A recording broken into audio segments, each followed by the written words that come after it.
In any given week, the Prairie Heart Institute at St. John's Hospital, one of the largest heart centers in the Midwest, will treat a remarkable number of patients with an astounding variety of conditions.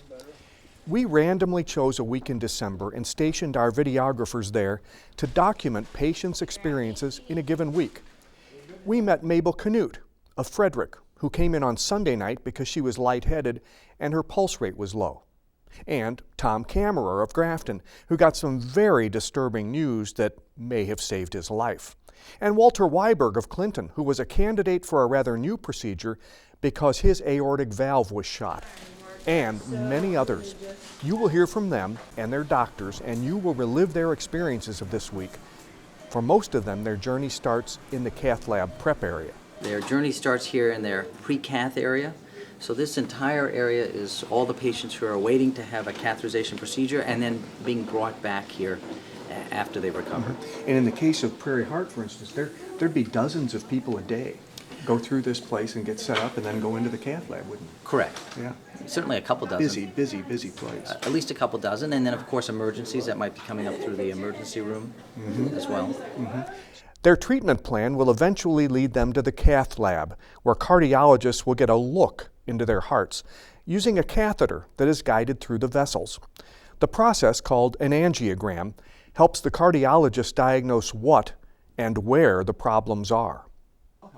84-year-old Anna Barker of Mount Sterling has had her angiogram. She has recently had stomach pain, been unable to eat, and has lost a lot of weight. Started out, I didn't have any appetite, and I've lost about, 30 pounds.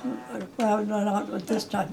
30 pounds. I'm down to 105 pounds, and I weighed 100 and around 125 before this. Okay. And you just hurt all over. You hurt, ache. Where does it hurt? Your stomach, and you shake. It never just shakes constantly. Your stomach hurts and you have the shakes and you've lost weight. Yes. And your doctor, Goswami, has just come into the room. Yeah. So this is a real good time for us to be here. And what does he tell you is wrong, and how does he want to help you? I have a blockage in the main artery. Let him tell you. I'm going to ask him a little bit later, okay? But it sure is nice that he could come in right now anyway. You tell. I've got a blockage in the main artery. You got a blockage in the artery that feeds part of your gut. And so that's kind of what we're thinking may be wrong as to why you're losing all this weight. And hopefully if we can put a stent in there and open it, that'll all get better and you can eat without having much trouble. So that's why you've lost all this weight, is because you can't eat because it hurts, huh? You can't, I mean, you just don't have, food just sounds terrible. You just, and So that's a pretty classic symptom of this particular condition is, it's called cytophobia. So actually, that's literally translates to fear of food or fear of eating, because she knows every time she eats, she's going to be miserable. Sure. So they just stop eating. And you've lost how much weight? I'm not really for sure. About 25 pounds altogether. 25 pounds in a month and a half or something like that? Yeah. That's too fast. That's a lot, especially a little lady, you know. Look at my skin, yes, you Yeah. can tell I lost it. Yeah. So which is the artery that you're going to try to open up? Well, there's two. There's one for sure, the celiac artery. So that's an artery kind of in the mid-abdomen here that feeds the gut, and that one we know is very tight, over 90% blocked. And then there's an artery right below it called the superior mesenteric artery that also appears to have at least moderate, if not more, and we're going to interrogate that a little bit more today, and if that needs a stent, we're right next to it, and we'll just take care of that as well. And you can do that in the cath lab without having to cut into her. You Correct, can do it in the yeah. cath lab. Actually, for her, I'm thinking about going through her arm right here, and then we'll go down into those vessels and do what we need to fix it. About this time, 62-year-old Tom Camerer of Grafton is getting ready for his angiogram. He wanted a back operation to relieve back pain, but his EKG wasn't normal. In the cath lab, Dr. Mishkel will find out why. So, Mr. Camerer, you were actually going to have back surgery, but as a matter of fact, what happened to you was they found something irregular with your heart and didn't want to go through with that. What happened in the testing process? The EKG wasn't, on the left side of the heartbeat wasn't right. Mm-hmm. And so then they referred me to Springfield, which Mm-hmm. I have my back surgeries done up here. I've had 4 back surgeries. Oh man, That so was your gonna be back my- has been Yeah. bad for a long time, Yeah, huh? this was going to be my 5th. And when the EKG come up not right, they referred me to Dr. Mm-hmm. So, Mm-hmm. So on this day, what you're going to have, you're going to go in and you're going to get a cath. You're going to get your to find out if you have any blockages or Right. see any Right. irregularities, Right. and they're going to do that in the cath lab, huh? yes, they're Okay. doing a cath, and then if they can fix it with a stent, they'll do the stent. If not, then they're going to reschedule. Mm-hmm. Have you ever been in the cath lab before? No. No, your heart's always been just fine as far as you know, huh? Mm-hmm. What do you think about going into the cath lab? Are you apprehensive or scared at all? No, I just want to get it fixed. Just want to get it fixed, huh? Mhm. Yeah. Have you ever known anybody that's been through this process? My folks, both of them. Oh, really? Yeah, they both had heart issues, huh? Yeah, my father's had stents, and my mom's had open heart. Mm-hmm. So, Mm-hmm. Are they still with us, or they passed away? in 84, both of them. They're still with us, huh? Okay, so they've had good care, haven't they?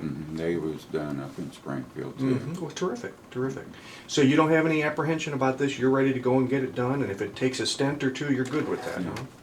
So you can get that back surgery again. Yeah, I can't hardly walk, so Oh, man. so Yeah. try to get the back fixed so we can get Mhm. going. Yeah.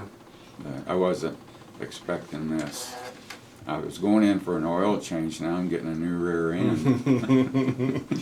While they prepare to load Tom in the cath lab, Dr. Goswami is at work on Anna Barker, locating the abdominal artery that is blocked.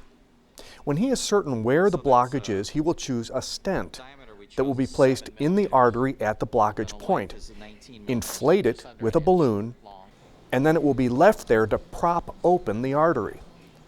Blood flow is increased immediately. With the use of ultrasound, you get the view as though you are inside the vessel looking downstream toward the stent. That's an ultrasound catheter within the artery itself, and it's giving us that image there on the upper right. So we're going to pull back into the stent here, and you can see the bright white markers are the stent. And the stent looks like a good size. All the stent, the bright white areas are touching the vessel wall, which is what we want. And the area that was constricted now is relieved. Looks pretty wide open, so very nice result. Meantime, Dr. Mishkel is examining Tom Camerer to find out why he had an abnormal EKG. So this is a radial artery puncture. We used to do most of the caths from the groin, but it turns out it's a little safer actually to do it, a little harder, but a little safer to do it from the wrist. And so believe it or not, we can get to the heart from the wrist. So we do a little puncture into the right radial artery there, put our wire in, and then we put our sheath in.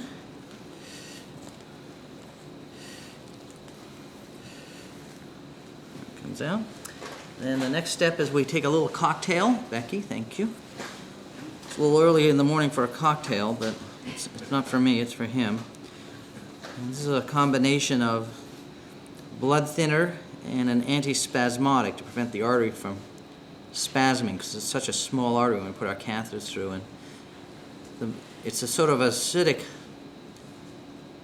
pH is lower than the blood, so it oftentimes can cause some discomfort, so we buffer the solution with his own blood to raise the pH up and make it a little bit more tolerable. So now we have our sheath in the wrist. The patient is comfortably snoozing, imagining he's on a beach. And we're going to go ahead and pass our catheters up to the heart here. It's becoming clear after looking at his heart from a number of angles that Tom may have advanced heart disease. And I'm going to swing this catheter around, and there it is. And you can see the calcium at the tip of that catheter.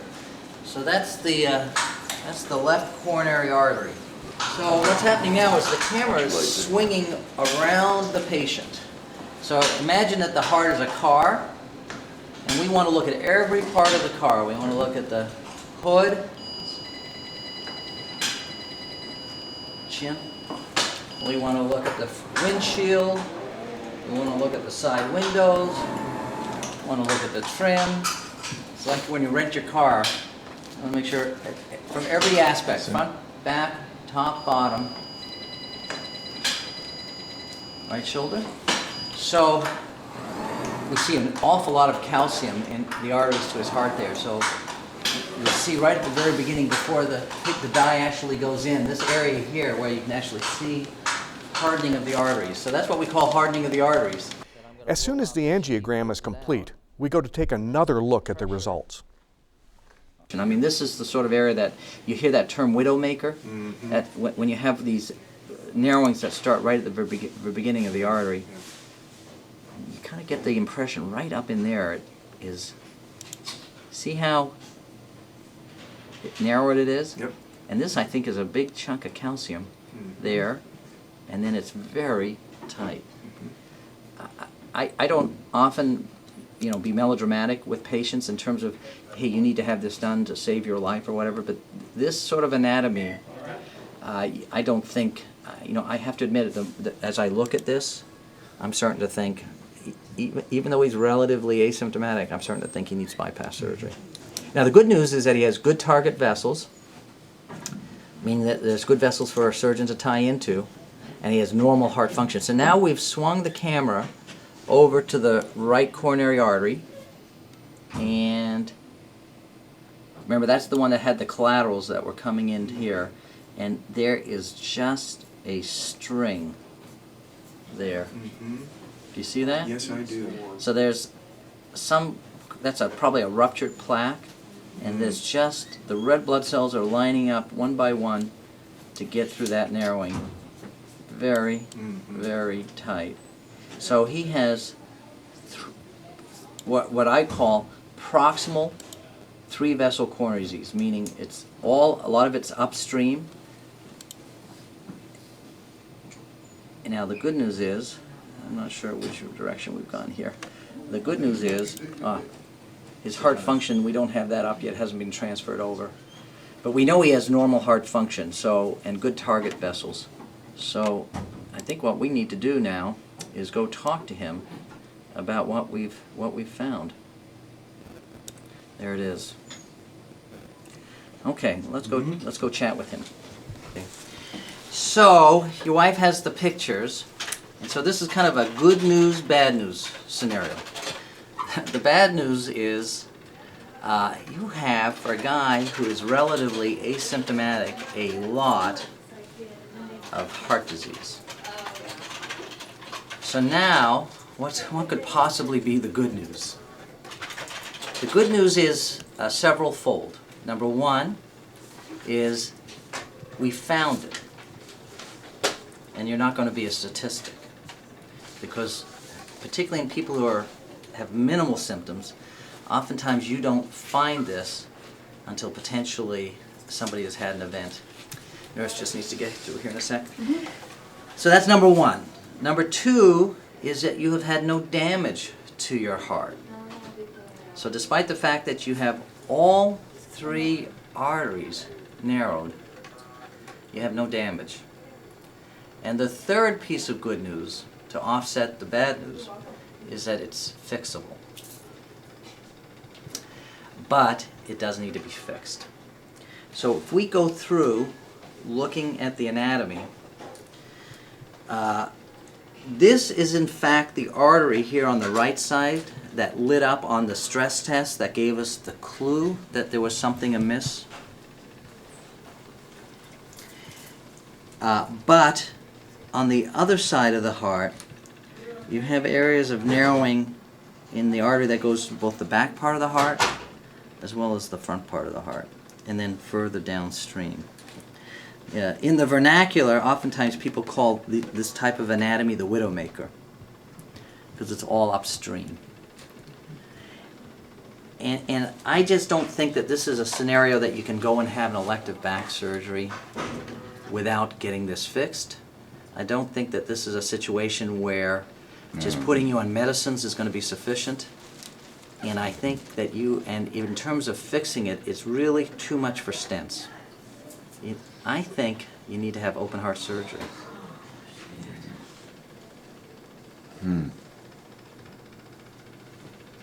Actually, I kind of more than think. I know. While Tom is digesting this difficult news, 87-year-old Walter Wyberg of Clinton is being told he's a candidate for a rather new procedure known as TAVR, or transcatheter aortic valve replacement, replacing the aortic valve using a catheter instead of open heart surgery. Prairie Heart Institute is a pioneer in this procedure. Walter had triple bypass surgery in 2005, but now his aortic valve is not opening properly. Dr. Jeffrey Goldstein explains. So what we're going to do is talk about the problem you have and the procedure that we propose for tomorrow, okay? Okay. Do you have any questions before we get started? Maybe questions right off the bat? Not really. No. Okay. Well, the problem you have is aortic stenosis, right? You understand that? And the aortic valve is the valve that opens when the heart squeezes. Can I borrow your model, Shelley? And the stents in the... Does this come out? No. The aortic valve is the valve that opens when your heart squeezes and allows the blood out of the heart so it can circulate to the rest of the body. As we get older, that valve can get worn out and it doesn't open as well. So instead of doing this, it kind of opens like this. Okay? And it's kind of like a clogged fuel line in your car. It'll allow a little bit of gas to get through, but when you try to accelerate, you know, the car kind of sputters, and the same thing's happening with you. Right?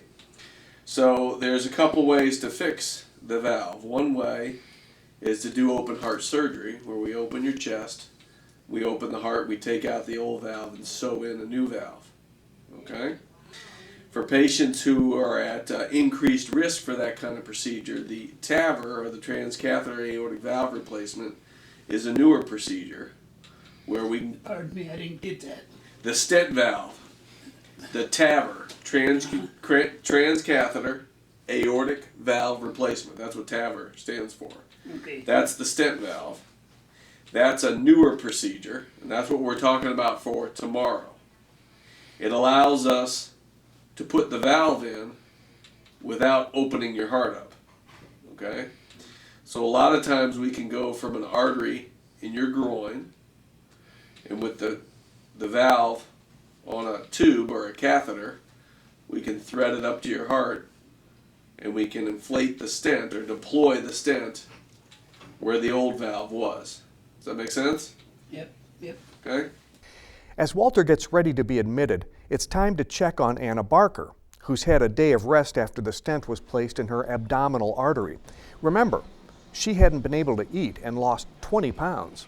We discussed before the procedure that you lost a lot of weight. Yes, in the last few months. How much weight had you lost? around 20 pounds, Around 20 pounds? Uh-huh. And why? because I couldn't eat. It was just, you got cramps, or it was painful? Or? It was painful and no appetite. And he said because my stomach was hungry for blood and it wasn't getting it. Oh, I see. And he said, and when I did eat, it didn't do any good. So, Yeah. But and the doctor also said that you'd almost immediately be hungry. Yeah. Right? And what was it like yesterday after the procedure? well, I got hungry and I ate supper last night. I ate breakfast this morning. So And no pain.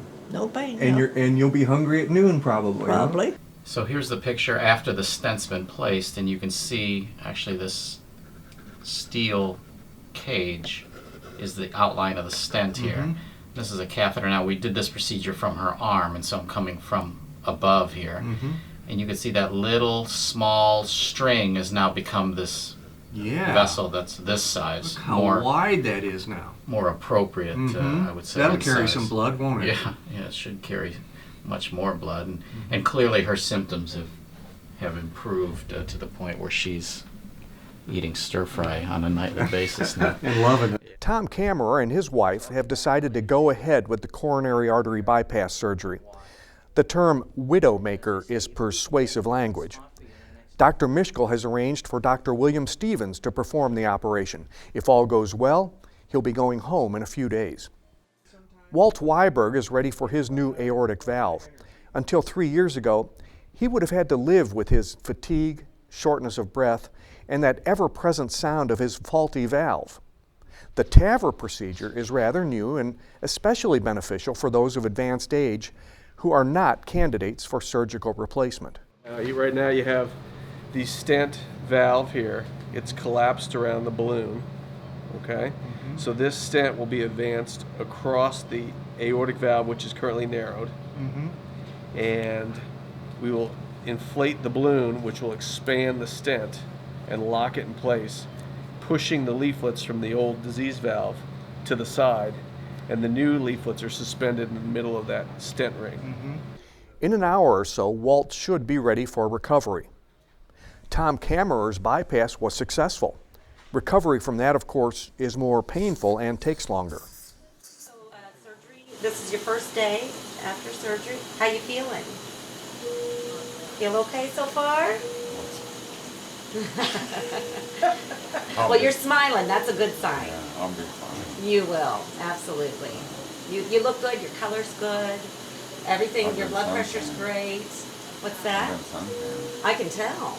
You went last night too, didn't you? To that tanning bed. Yeah. You really do look good though. No, they've been taking care of me right away. Taking good care. Yeah. Are you having any shortness of breath? No, I'm saying everything's fine. Good. It does hurt bad. A little up here. sure. That's to be I expected. know where you got them things. Right, that's right. I know. And we want you to keep doing your deep breaths and your coughs. You know, it's very important to keep your lungs aerated and to keep everything, those deep breaths make all the difference in the world, okay? Back to Mr. Camerer again. Yes. You know, he's we visit with him afterwards. He's speaking well. He Yes. looks his color. He has Yes. color in his face. He looks Yes. good. What can he expect after next few days or so? Well, the next few days, like today, we'll get he has a bunch of, you probably noticed, a bunch of lines and tubes and wires in. He'll get a bunch of those out today. I'll take his chest tubes out. He'll get a bunch of the drips off today. And then he'll move to our step-down unit on the 4th or 5th floor of the main part of the hospital. And that's where he'll stay till he's ready to go home. But we'll get him up and get him walking some. A little bit today, but more each day. He's got to work on his incentive spirometer. I always tell him there are 3 jobs: are working on that incentive spirometer, breathing machine, trying to eat as best as they can, and that's a struggle a lot of times after surgery. And walking. Those are Eat, his breathe, jobs. and walk. You got it. Right? Okay. Yes. The day after his valve replacement, Walt Wyberg was sitting up, having lunch, and feeling pretty good. Do you believe your valve procedure was just yesterday? Not only just about 24 hours ago. Yeah, just about. Are you having any chest pain? No, How's your breathing feel? better. Have you noticed a difference? Oh yes. Already? Already. Okay. Any other problems? No, Do you mind if I take a listen to you? no. You're the doctor. He was actually asking for Jeffrey. There we go. But it was his He son. wanted to shake Jeffrey's hand. I got a world of faith in you. But take a listen.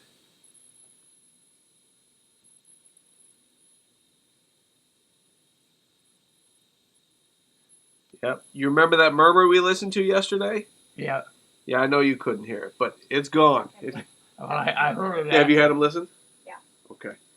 Yeah, it's gone now. It's gone, huh? Lean forward. Well, that's Deep good. breath.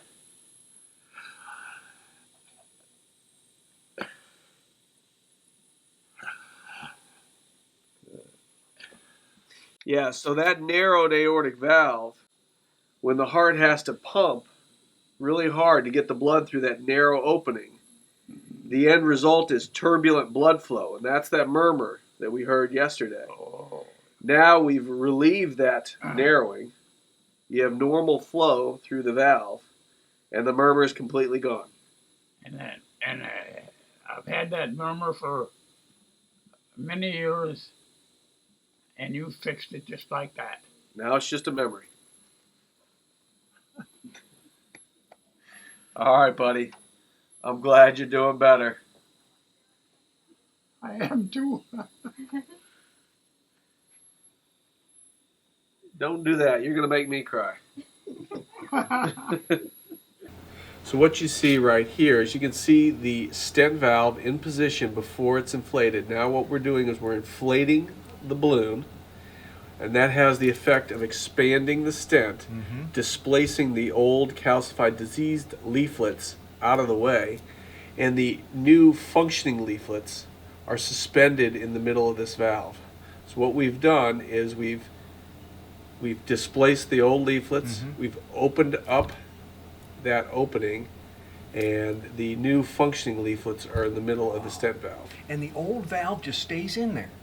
Yeah, it has enough radial force that once that stainless steel frame of the stent is expanded, it grabs on, if you will, to those diseased leaflets in that opening, and it stays suspended there, holding the new leaflets in place. I guess the real challenge to this procedure is making sure that you've got that stent right where you want it, right in that valve opening. That is the crux of the procedure, is making sure that that stent valve is exactly in the appropriate valve plane between the aorta up here and the left ventricle, the heart down here. It must be right on that plane right there. And most of these patients are elderly, so this valve is going to last them the rest of their life. That's the expectation. Do you remember what your heart sounded like before we fixed? Yeah. Yeah. You want to hear it now? Yeah. Okay. Let's get your ears put on here.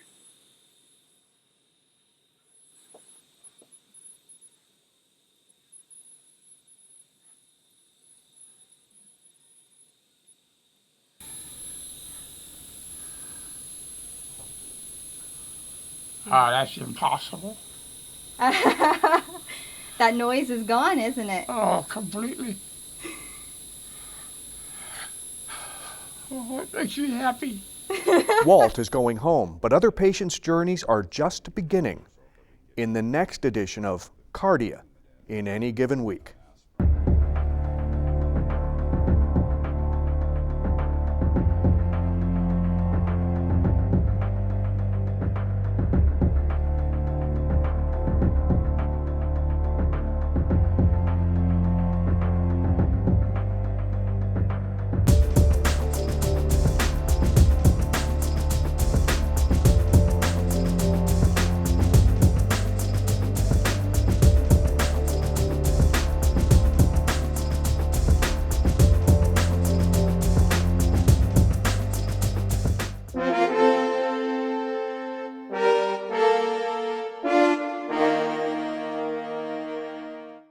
For a DVD copy of the program you've just seen, send 1995 to Network Knowledge, P.O. Box 6248, Springfield, Illinois 62708.